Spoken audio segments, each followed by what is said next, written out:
সুপ্রিয় দর্শক, এই মুহূর্তের সবথেকে বড় খবর। দর্শক, এবার আরজি কর কাণ্ডে মামলা লড়তে গিয়ে মহা বিপদে সুপ্রিম কোর্টের বর্ষিয়ান আইনজীবী কপিল সিব্বল। মুখ্যমন্ত্রী মমতা বন্দ্যোপাধ্যায়ের ভুল সিদ্ধান্তের জন্য আরজি কর মামলা লড়তে গিয়ে মহা ফ্যাসাদে পড়লেন বর্ষিয়ান আইনজীবী কপিল সিব্বল, জানিয়ে ইতিমধ্যেই রাজ্য রাজনীতিতে একেবারে শোরগোল পড়ে গিয়েছে। দর্শক, আপনারা জানেন আরজি কর কাণ্ডে এই মহিলা চিকিৎসকের মৃত্যুর ঘটনায় রাজ্য রাজনীতি একেবারে তোলপাড়, গোটা দেশ জুড়ে উঠেছে নিন্দার ঝড়। আর এই আবহে বর্ষিয়ান আইনজীবী কপিল সিব্বল মমতা সরকারের হয়ে এবং রাজ্য সরকারের হয়ে এই মামলা লড়ছে, জানিয়ে তীব্র সমালোচনার মুখে পড়তে হয়েছিল এই বর্ষিয়ান আইনজীবী কপিল সিব্বলকে, এবং তাকে তুলোধনা করেছিলেন বাংলার প্রাক্তন রাজ্যপাল জগদীপ ধনখড় থেকে শুরু করে অধীর রঞ্জন চৌধুরী। তাকে জানিয়েছিলেন যাতে এই মামলা থেকে সরে আসেন কপিল সিব্বল। তার পরপরও কিন্তু এই মামলা লড়েই যাচ্ছেন বর্ষিয়ান আইনজীবী কপিল সিব্বল। আর এবার মুখ্যমন্ত্রী মমতা বন্দ্যোপাধ্যায়ের ভুল সিদ্ধান্তের জন্য এই আরজি কর কাণ্ড নিয়ে মহা ফ্যাসাদে পড়লেন বর্ষিয়ান আইনজীবী কপিল সিব্বল, জানিয়ে ইতিমধ্যেই রাজ্য রাজনীতিতে একেবারে শোরগোল পড়ে গিয়েছে। এবার কঠোর পদক্ষেপ নিতে চলেছে কেন্দ্রীয় স্বরাষ্ট্র মন্ত্রক। দর্শক, আপনারা জানেন এই আরজি কর কাণ্ডে সুপ্রিম কোর্টের নির্দেশে তদন্ত চালিয়ে যাচ্ছে কেন্দ্রীয় তদন্তকারী সংস্থার সিবিআই আধিকারিকরা।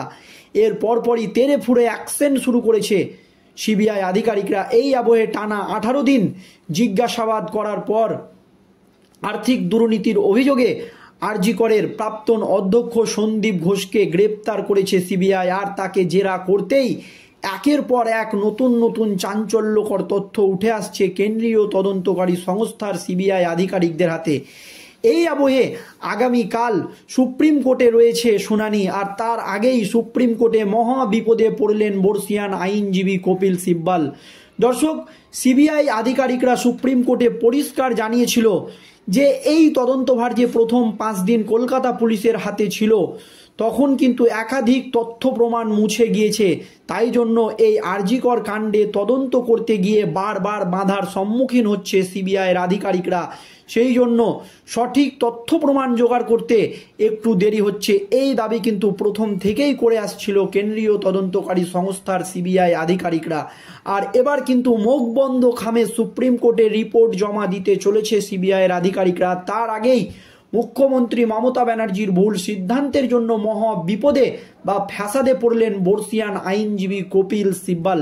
দর্শক, আপনারা জানেন এই আরজি কর কাণ্ড নিয়ে দীর্ঘদিন ধরেই আন্দোলন চালিয়ে যাচ্ছে জুনিয়র চিকিৎসকরা, এবং তথ্য প্রমাণ লোপাটের অভিযোগে কলকাতার সিপি অর্থাৎ পুলিশ কমিশনারের পদত্যাগের দাবি এবং সন্দীপ ঘোষের গ্রেপ্তারের দাবি তারা জানিয়েছিল। তবে ইতিমধ্যেই সন্দীপ ঘোষ গ্রেপ্তার হলেও এখনও পর্যন্ত পদত্যাগ করেনি কলকাতার সিপি। আর এই আবহে মুখ্যমন্ত্রী মমতা ব্যানার্জির ভুল সিদ্ধান্তের জন্য মহা ফ্যাসাদে পড়লেন বর্ষিয়ান আইনজীবী কপিল সিব্বল। দর্শক, আপনারা জানেন যে আরজি কর হসপিটালের আইন শৃঙ্খলা নিয়ে প্রশ্ন তুলে দিয়েছিলেন খোদ সুপ্রিম কোর্টের প্রধান বিচারপতি DY চন্দ্রচূড়।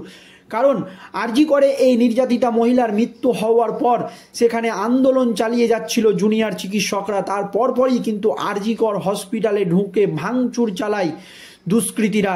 এই ঘটনা নিয়ে রাজ্যের আইন শৃঙ্খলা নিয়ে তীব্র ক্ষোভ প্রকাশ করেন সুপ্রিম কোর্টের প্রধান বিচারপতি DY চন্দ্রচূড়। তার পরপরই আরজি কর হসপিটালে কেন্দ্রীয় বাহিনী নিয়োগ করে দেন সুপ্রিম কোর্ট। আর এবার এই নিয়ে একটি মুখ্যমন্ত্রী মমতা ব্যানার্জির ভুল সিদ্ধান্তের জন্য মহা ফ্যাসাদে পড়লেন সুপ্রিম কোর্টের বর্ষিয়ান আইনজীবী কপিল সিব্বল। কি হয়েছে দর্শক দেখুন। সুপ্রিম কোর্টের নির্দেশে আরজি কর মেডিকেল কলেজ হাসপাতালের নিরাপত্তায় মোতায়েন করা হয়েছিল CISF। আর এবার সেই জওয়ানদের সঙ্গে অসহযোগিতা করার অভিযোগ উঠল রাজ্যের বিরুদ্ধে। এ ব্যাপারে সুপ্রিম কোর্টের দ্বারস্থ হলো কেন্দ্রীয় স্বরাষ্ট্র মন্ত্রক এবং কেন্দ্রীয় স্বরাষ্ট্রমন্ত্রী অমিত শাহ। দর্শক, আপনারা জানেন কপিল সিব্বল অর্থাৎ রাজ্যের যিনি আইনজীবী, তাকে পরিষ্কার জানানো হয়েছিল যে রাজ্য সরকার নয়, এই আরজি করের নিরাপত্তার দায়িত্ব থাকবে কেন্দ্রীয় বাহিনী, তাকে কিন্তু জানিয়ে দেওয়া হয়েছিল। আর এবার কেন্দ্রীয় বাহিনীর বিরুদ্ধে অসহযোগিতার অভিযোগ উঠল কেন্দ্রীয় বাহিনীকে অসহযোগিতা করছে রাজ্য সরকারের। এই নিয়ে এবার সরাসরি সুপ্রিম কোর্টের দ্বারস্থ হলো কেন্দ্রীয় স্বরাষ্ট্র মন্ত্রক। আর যাতেই মহা ফ্যাসাদে পড়েছেন বর্ষিয়ান আইনজীবী কপিল সিব্বাল। সূত্রের খবর, আদালতে কেন্দ্রের অভিযোগ, আরজি করের নিরাপত্তার দায়িত্বে থাকা জওয়ানদের উপযুক্ত বাসস্থান পাচ্ছেন না। রাজ্যের কাছ থেকে উপযুক্ত বাসস্থান যে তারা কোথায় থাকবে এই সহযোগিতাটুকুও কিন্তু রাজ্য সরকারের তরফ থেকে করা হচ্ছে না। আর এক্ষেত্রে রাজ্যের সহযোগিতা তো দূরে থাক, সব দিক থেকে অসহযোগিতার অভিযোগ উঠছিল প্রথম থেকেই সিআইসিএফ জওয়ানদের বিরুদ্ধে। আর এবার সরাসরি কেন্দ্রীয় স্বরাষ্ট্রমন্ত্রী অমিত শাহের দপ্তর কিন্তু এই নিয়ে সুপ্রিম কোর্টের দ্বারস্থ হলো। আদালতে কেন্দ্রের আইনজীবী আরও অভিযোগ করেছে, সুপ্রিম কোর্টের নির্দেশে রাজ্যে গিয়েছে কেন্দ্রীয় বাহিনী। নিয়ম অনুযায়ী রাজ্যের উচিত সহযোগিতা করা, কিন্তু তা না করে শীর্ষ আদালতের নির্দেশকে অমান্য করছে রাজ্য। এ ব্যাপারে অবশ্যই রাজ্যের প্রতিক্রিয়া, যদিও এ বিষয়ে রাজ্যের তরফ থেকে এখনও কোনো প্রতিক্রিয়া জানানো হয়নি, তবে কালই রয়েছে আরজি কর মামলার শুনানি। আর এর আগেই কিন্তু খেলে দিলেন কেন্দ্রীয় স্বরাষ্ট্রমন্ত্রী অমিত শাহ সরাসরি সুপ্রিম কোর্টের দ্বারস্থ। গত 8ই আগস্ট মধ্যরাতে আরজি করের 4 তলার সেমিনার হলে ধর্ষণ ও খুন করা হয় ডাক্তারি ছাত্রীকে। দোষীদের কঠোর শাস্তি ও নিরাপত্তা চেয়ে এরপর আরজি করের সামনে বিক্ষোভ অবস্থান শুরু করেন জুনিয়র চিকিৎসক, ডাক্তার ও পড়ুয়ারা। 14ই মার্চ গভীর রাতে একদল দুষ্কৃতী আন্দোলনকারীদের মঞ্চে হামলা চালায়। হাসপাতালের কয়েকটি বিভাগের পাশাপাশি ভেঙে দেওয়া হয় আন্দোলনকারীদের মঞ্চ।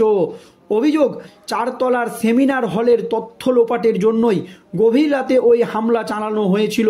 তবে দুষ্কৃতীরা 3rd ফ্লোরের সঙ্গে 3 তলাকেও গুলিয়ে ফেলে, সেখানে হামলা চালিয়ে ফিরে আসে। অভিযোগ, হামলাকারীদের দেখে যে পুলিশ হাসপাতালের মধ্যে ঢুকে পড়েছিল। ওই ঘটনার পর বিভিন্ন মহল থেকে আরজি করে কেন্দ্রীয় বাহিনীর ঘেরাটোপের দাবি জানানো হচ্ছিল বা রাজ্যে 356 ধারার জারির দাবি জানানো হচ্ছিল। তখনই 20 আগস্ট ওই মামলার শুনানিতে কলকাতা পুলিশকে তীব্র ভৎসনা করে শীর্ষ আদালতের প্রধান বিচারপতি।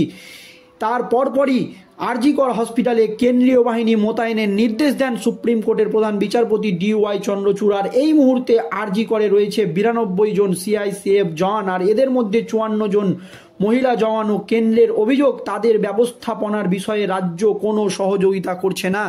আর তাই কাল শুনানির আগেই কিন্তু এবার কেন্দ্রীয় স্বরাষ্ট্রমন্ত্রী অমিত শাহের দপ্তর সরাসরি সুপ্রিম কোর্টের দ্বারস্থ হলো রাজ্যের বিরুদ্ধে। এখন বর্ষিয়ান আইনজীবী কি জবাব দেন সুপ্রিম কোর্টে আগামীকাল, সেই দিকেই তাকিয়ে রয়েছে সকলেই। তবে বিশিষ্ট আইনজীবীদের একাংশ মনে করছে যে সুপ্রিম কোর্টে এবার মহা ফ্যাসাদে পড়লেন বর্ষিয়ান আইনজীবী কপিল সিব্বাল। আর জানিয়ে ইতিমধ্যেই রাজ্য রাজনীতিতে একেবারে নতুন করে শোরগোল পড়ে গিয়েছে। দর্শক, এই নিয়ে আপনাদের মতামত অবশ্যই কমেন্টে জানাবেন। ধন্যবাদ।